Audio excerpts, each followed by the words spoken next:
I woke up to yet another morning filled with the obnoxious sound of my neighbor's music blaring through the walls. It was like a constant drumbeat that wouldn't stop. I groaned as I got out of bed, knowing that this was going to be another day filled with frustration and irritation. My name is Samantha, and I'm a 28-year-old woman who just moved into a new apartment building a few months ago. Everything was great at first, but then I realized that I had the most entitled and inconsiderate neighbors on the planet. We will call them the K's, Karen and Kevin, a middle-aged couple who acted like the world revolved around them. One day, after months of their non-stop loud music, I decided to go and confront them. I knocked on their door, and Karen answered with a smug look on her face. "Can I help you?" she asked, clearly not interested in anything I had to say. Yeah, your music is really loud, and it's making it hard for me to concentrate on my work." "Well, that's not my problem," Karen replied, crossing her arms. "We can do whatever we like on our property." I was taken aback by her attitude, but I tried to reason with her. "But don't you think you should be considerate of your neighbors? We all have to live here together." Karen just rolled her eyes. "I don't care about the other tenants. I'm the owner here." I knew then that I was dealing with the epitome of entitlement. I sighed and turned to leave, knowing that there was nothing I could do to change their behavior. Days turned into weeks, and the loud music continued to be a constant presence in my life. I tried everything, from talking to the building manager to filing noise complaints with the police. But nothing seemed to work. Karen and Kevin just didn't care. One day, I had enough. I had a very important presentation for work that I need to both work on and prepare for tomorrow. I marched over to their apartment and banged on their door. Karen opened it, a look of annoyance on her face. "What now?" she snapped. "I can't take it anymore. Your music is driving me crazy, and I need it to stop. Can't you be considerate of your neighbors for once?" Karen just laughed in my face. "Why should I care about you? You're just a nobody who can't handle a little noise." I felt my blood boil at her words. "You're the worst kind of neighbor. You're entitled and selfish, and you don't care about anyone but yourselves." "How dare you talk to me like that?" she shouted, stepping forward and getting in my face. I stood my ground, refusing to back down. "You need to turn down your music or I'm going to call the police." Karen snorted. "Go ahead and call them. They won't do anything. We have a right to play music in our own home." I could feel my patience wearing thin, and I knew I had to get out of there before things got physical. "Fine," I said, turning to leave, "but just know that you're the reason why no one in this building likes you."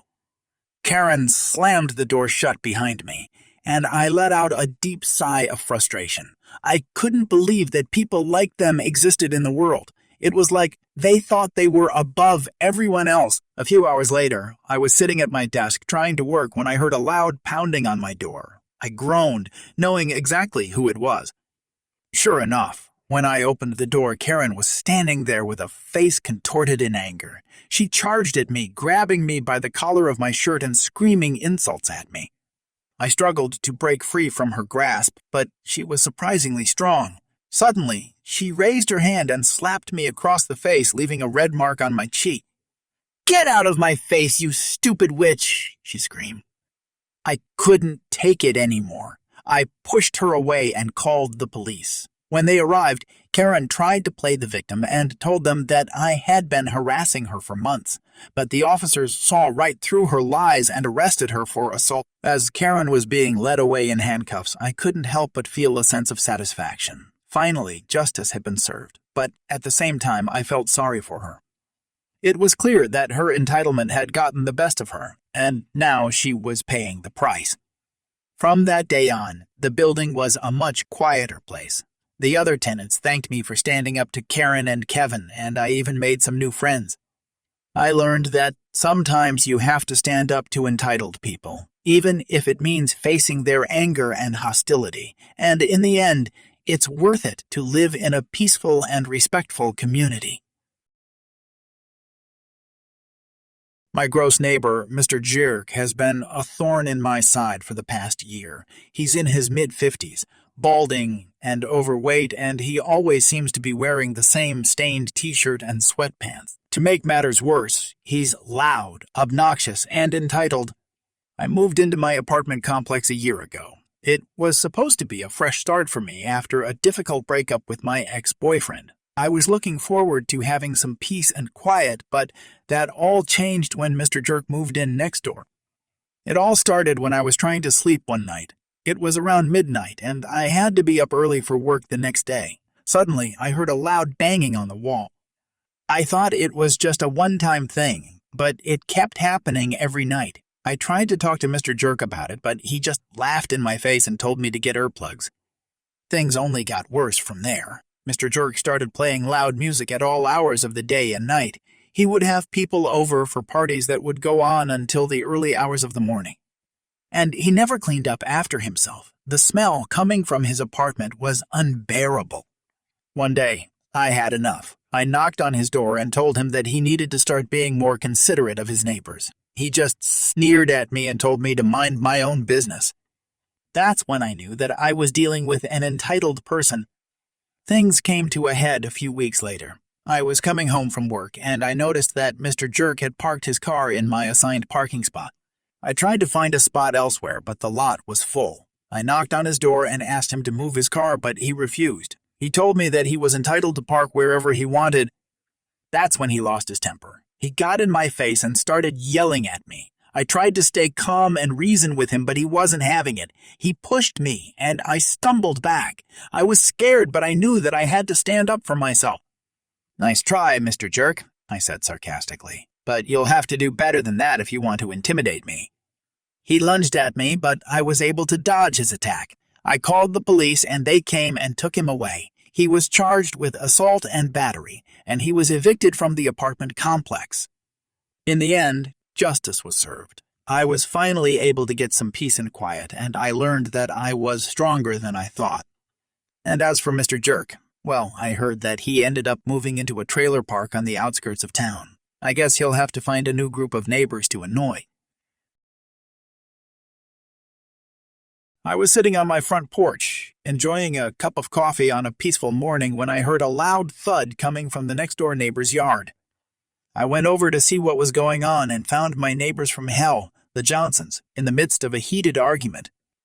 Mrs. Johnson, a middle-aged woman with a permed hairdo, was screaming at her husband, Mr. Johnson, a pot-bellied man in his late 40s, about something trivial. I could see their teenage son, Timmy, standing nearby, looking embarrassed and ashamed. I tried to ignore them and go back to my coffee, but Mrs. Johnson's screaming was too loud to ignore. I couldn't help but overhear their argument. "I can't believe you forgot to mow the lawn again," Mrs. Johnson shouted. "What kind of man are you?" Mr. Johnson tried to explain, but his wife wasn't having it. "No excuses," she yelled. "I'm sick and tired of doing everything around here while you just sit on your lazy butt all day." I rolled my eyes and sipped my coffee. The Johnsons were always arguing about something, and I was sick of it. I had been living next to them for 5 years, and they had caused me nothing but trouble. The Johnsons were the kind of people who thought the world revolved around them. They would park their cars in my driveway, let their dog run loose in my yard, and play loud music at all hours of the night. I had tried to reason with them, but it was no use. They just didn't care. As I was about to go back inside, Mr. Johnson noticed me standing there. "What are you looking at?" he snarled. I shrugged. "Just enjoying the show," I said sarcastically. Mrs. Johnson turned to me livid. "This is none of your business," she shouted. I raised my hands in surrender. "Hey, I'm just trying to enjoy my coffee." But Mrs. Johnson wasn't having it. She marched over to me, getting right in my face. "You think you're so much better than us, don't you?" she sneered. I backed away, trying to avoid her. "No, I don't. I just want to be left alone." But Mrs. Johnson wasn't listening. She kept coming at me, getting more and more aggressive. Finally, she was at my tiptoes, trying to grab my coffee mug. I managed to dodge her, but she wasn't done yet. She grabbed a nearby broom and swung it at me, trying to hit me. I dodged the broom and managed to grab it out of her hands. "Enough!" I shouted. "I'm calling the police!" Mrs. Johnson looked shocked for a moment. then backed away, realizing she had gone too far. Fine, but you'll regret this. I went back inside and called the police. When they arrived, they listened to both sides of the story, and I showed them the camera footage, and they decided to arrest Mrs. Johnson for assault. Mr. Johnson and Timmy watched in silence as their wife and mother was taken away in handcuffs.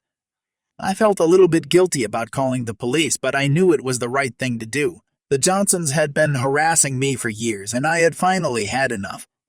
As I sat on my porch watching the police car drive away, I couldn't help but feel a sense of satisfaction. The neighbors from hell had finally been put in their place, and I could finally enjoy my coffee in peace. Edit. I didn't press charges against Mrs. Johnson because of Timmy's words to me. I don't know how he's the son of this entitled family, to be honest. I'm Alex, 28 years old, male, and I work as a bartender. But today was my day off, so I decided to take a walk in the park, read a book, and soak up some sun. That's when Karen approached me, and I knew right away that it was going to be a long day. "Excuse me," Karen said, tapping me on the shoulder. "Do you mind moving? You're blocking the sun?" I looked up from my book and saw her standing there, hands on her hips, with a scowl on her face. Karen was in her late 40s with short hair that looked like it had been cut by a lawnmower. She wore a bright pink tracksuit and big sunglasses, even though the sun was behind the clouds. I moved over so Karen could have her precious sun, but she wasn't done with me yet. "You know, you should really watch where you're going," she said, pointing at my feet. "You almost stepped on my dog." I looked down, and sure enough, there was a little chihuahua running around my feet. "I'm sorry, I didn't see him," I said, trying to sound sincere. "Well, you should be more careful," Karen said, picking up her dog and cradling it like a baby. "You could have hurt him." I rolled my eyes, but I didn't say anything. I knew it was better to just let Karen have her moment and move on, but Karen wasn't done with me yet. "Excuse me," Karen said again, tapping me on the shoulder. "Do you have any food?" I looked at Karen, then at the empty picnic basket beside her. "No, sorry," I said. "I don't have any food with me." Karen scowled at me. "Well, why not? Don't you know it's rude to come to the park without any food?" I shook my head, trying to stay calm. "I'm just here to read my book." Karen huffed and walked away, muttering to herself about rude people. I breathed a sigh of relief, thinking the worst was over, but I was wrong. A few minutes later, Karen came back, dragging a park ranger behind her. "This man is harassing me," she shouted, pointing at me. "He won't leave me alone." The park ranger looked at me, then at Karen. "Ma'am, what seems to be the problem?" "This man is following me," Karen said, her voice rising. "He won't leave me alone." I shook my head, trying to explain. "I'm not following her. She came up to me and started talking to me." But Karen wasn't listening. "Arrest him!" she screamed, pointing at me. "He's a danger to society." The park ranger looked at me, then at Karen. "Ma'am, I'm going to have to ask you to calm down. There's no need for all this fuss." Karen didn't calm down. Instead, she lunged at me, trying to grab my book out of my hands. I held onto it tightly, trying to keep it away from her. "Give me that!" Karen shouted, her face turning red. "It's mine!" The park ranger stepped in between us, trying to break it up. "That's enough," he said, grabbing Karen by the arm. "You're coming with me!" Karen struggled and kicked, trying to get away, but the park ranger managed to subdue her and handcuff her. As he did, Karen started to lose it completely. "You can't do this to me," she screeched, struggling against the ranger's grip. "I'm a paying customer. I demand to be treated with respect." The ranger rolled his eyes and led Karen away, but Karen wasn't going to go down without a fight. She swung her free arm wildly, trying to hit the ranger, but he deftly dodged her blows. "Stop it, ma'am," he said, trying to keep her under control. "You're only making things worse for yourself." But Karen wasn't listening. She kept swinging, completely losing it. It was like she was possessed by some kind of entitled demon. I watched in amazement as the ranger finally managed to get Karen under control and escort her out of the park. As she was led away, she continued to scream and shout, demanding to speak to the park manager. I couldn't help but feel a little sorry for Karen. Clearly, she had some issues that needed to be addressed. but at the same time, I couldn't deny that there was a certain satisfaction in seeing her get her comeuppance.